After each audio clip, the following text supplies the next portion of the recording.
All right, y'all, let's talk about non-hormonal birth control options. My name is Lucia. This is Sex Education Nation. Let's get into it. So I know I scared a lot of you talking about all the side effects with hormonal birth control, and that's not to discourage you from using them because whatever birth control works for you is great, but it's important to know that you have other options. So let's talk about some of the more obvious ones first.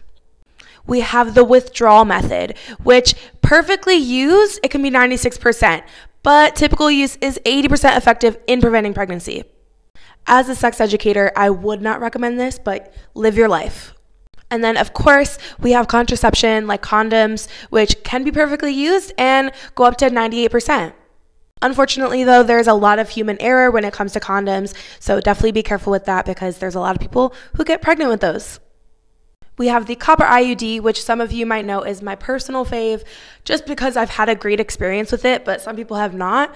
So if you're not into things being inserted in your uterus, then this is not the option for you, but it is more than 99% effective, and it doesn't have those side effects like the hormonal birth controls do.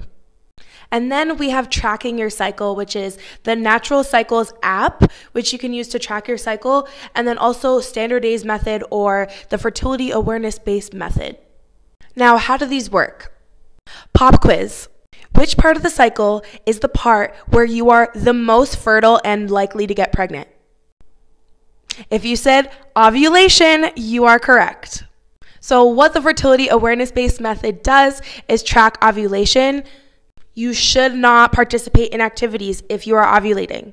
So how can you tell if you're ovulating? What you need to do is take what we call the basal body temperature of yourself every day. And when you're ovulating, your basal body temperature will increase. It will spike. You have a rise in estrogen when you're ovulating. So apparently you can track this through your saliva. But a really important indicator is knowing your body and tracking the mucus kind of like in your underwear. When you wipe, when you feel down there, it gets kind of sticky and stretchy. It also gets more white and cloudy.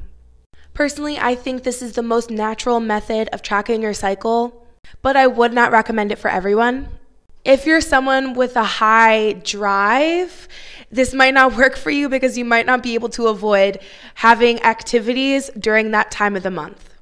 If you're looking for some non-hormonal options, I would definitely talk to your doctor. Like I've said before, you know your body best. So if you want a non-hormonal option, then you definitely have options.